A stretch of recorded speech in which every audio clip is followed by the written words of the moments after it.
So, can you do smart repair anywhere on a car, or? I wouldn't recommend it.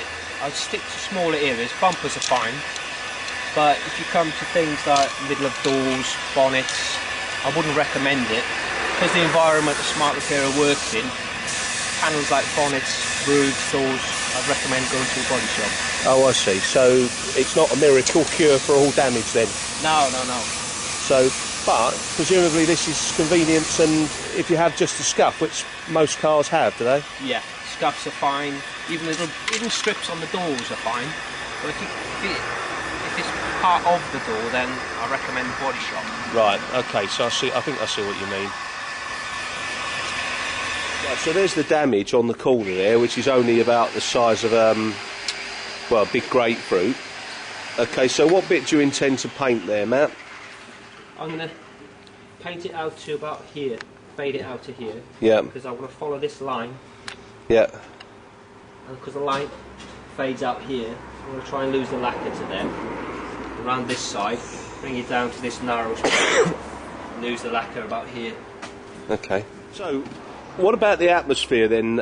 Dust and such. How does that affect it? Because of the areas smart repair techniques use, the size of the areas we paint, whether we're indoors or outdoors, it doesn't make a lot of difference. Plus, most of the panels we paint quite sort of straight down panels. You don't really get a lot of dirt and grit landing in the paint. Just out of interest then, why are you actually rubbing it down before you've masked it up? It's you can blow all the dust off. If you mask it up before, you could get all the dust trapped in there, could stick into the tape. Oh, I see. So what is that you're doing there then? Covering up the parking sensor, so not to get any paint on it. If you start painting the sensors, the sensitivity will be decreased when you're using them. Oh, I see. How we mix the colours is that we take the paint code off the vehicle. We have a program on the laptop which you type in the code and you will come up with the formulation which gives you the measurements, all the different colours and the measurements that go into the colour. I see. So how does that compare with a body shop on the colour side? The colour side of it, to mix up the colour is exactly the same as the body shop. We just mix it in very slow, smaller dosages. So that's you mixing a paint now for this BMW? That's correct, yeah. Okay, so what about the lacquers then? How do they compare? So the colours is exactly the same, just a smaller scale, but the lacquers are... The lacquers are very similar, but the stuff we use is more environmentally friendly because of the environments we work in. We use a non-isocyanide 2-pack lacquer, where a body shop would use possibly an isocyanide based lacquer. So the finished end result from a point of view is the same, is it? Exactly the same. The quality of stuff we use is the same as the body shop, exactly the same. Okay. But the lacquers we use, because of the non-isocyanide, they are more expensive than the body shop. Okay, so that's the bit I was wondering. Basically, sort of get a line across here. When it's blue, it sort of means you can pour quite a bit. You've got a fair bit to go. I'll show you the next one. Oh, I see. That's giving you an indicator of when it's nearly... Yeah. Otherwise, you could end up putting too much in, but like filling your car up, you want to put £20 in or something, or and then you got £20 in your pocket, and you've got to slow down near the end. Exactly. You don't want to go over, exactly. And the paint's the same thing. Interesting. Yeah. If you do go over like quite a bit, you can recalculate the whole mix. That would mean mixing up quite a bit more sometimes. But it has got a way of doing that. Yeah, you can get out of it. Oh, that's clever. So yeah, so now I've got a blue line going there. This is quite a tricky one. Some of these colours are more tricky than others.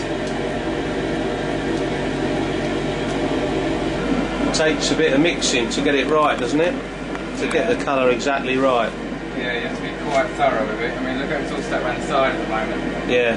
So just give it a good straight round. Ah, right. So you get all that off. So you make sure you mix up the right, you get the right shade basically. Very clever. there's some flashy guns up there. One of those is yours, isn't it? The one at the back? Oh yeah, that's one of mine, yeah. It's a flashy looking gun, yeah. Like having your own bowling ball. Yeah. And there's Dave's, the orange one. Whose is the one with the flames? Oh, they're all Dave's. Oh, are they? Yeah. Bit of a fanatic, is he? Yeah, he loves it. I think he's going to get another one soon. Does he? Treat himself to a new gun. Yeah. Boys and their toys, eh? Yeah.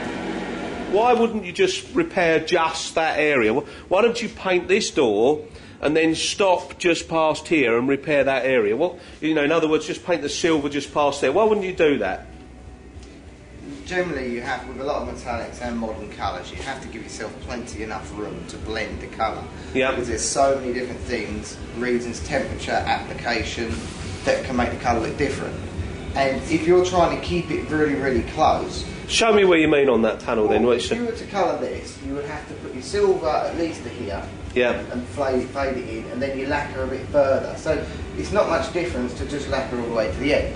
So you would do all the way to the end on here, and you could come off this line. But if you come off this line, you've then got primer, colour and lacquer all on one line. It's too much, so you can have a build-up. So you've got a bit of a step there, so you'd effectively... you'd want to paint more of the door. So tell me roughly then, we'll have a look when it's being sprayed, but roughly what you're talking. When you're making an even finish down the side of a silver car then, where would you finish on the silver?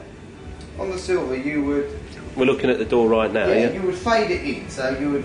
Obviously you've got to have colour here, and you need to blend because you've got the yellow there. So you would have probably 100% colour to about there, so about halfway on the door.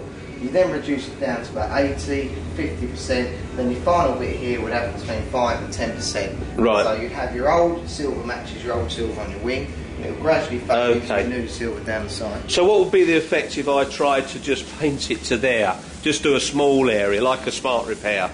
Well, you could, it might look okay, but the other thing is when you do that, the other area past it can sometimes, you can make it look darker. Because the colour here is nice and wet, and then this bit can be dry. So you could end up having a patch. So you put it into a petrol station one day under the lights, and you'll see a patch here where someone's blown it in, and it will stand out more. So it might look all right initially even. You could be lucky. You could be lucky. And then, but then after that, after a short period of time... Oh, a short period of time, it'll show up. But the thing is, there's no point getting rid of the dent and having that lovely and smooth, and then having poor paintwork. So you get rid of your dent, but then you've got a patch that you can occasionally see. Right. You're going to do it, you do it properly. Right, okie doke. So you can see on there where the silver has gone onto the masking. So you've got say 100% silver. Yeah. And as it comes along, it gradually fades to 75, down to sort of 50, 25. You get down to here. See on the tape there's no silver at all. Yeah.